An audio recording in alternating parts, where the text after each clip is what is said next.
Պատվարժան դատարան, երջանիկ պատահականությամբ ես տունը չեմ եղել ժամանակ, որ խուզարկություն են արել, բայց մեր տնից անօրինական ոչ մի բան չեն տարի։ Հիմա այս ինչ-որ իրեղ են ապացույցներ, ես ճիշտ եմ հասկանում, օրինական զենքը վերցրել են ու կցել են որպես իրեղ են ապացույց, ոսորդական հրացան է դա։ Ուրեմն 17 թվին կարծեմ ձեռք են բերել այդ հրացանը, ունի նաև շուն, որը անցած տարի, չէ, նախանցած տարի սատկել է։ Չէ, լավ շուն։ Շունը սատկեց, հիմա ճիշտ եմ հասկանում, եթե շունը սատկած չլներ, դա էլ պետք է կցվեր որպես իրեն ապացույց։ Բացառապես մենակ ոչ մի անօրինական բան չէր, տնից չեն հայտնաբերել, այսինքն չել է որպես այդպիսի։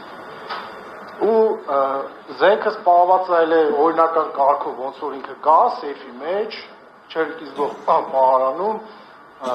ընտանիքիս անդամներն են դաժե չեն իմացել բանալիների տեղը։ Քնիչը զանգել է, ես տեղը ասել եմ ու վերցրել են, բացել են փաստաթղթերով ամեն ինչով դրանք վերցրել են։ Հիմա դա ես ճիշտ եմ հասկանում, կցվում է այս գործին օրինական զենքերը։ Այսպես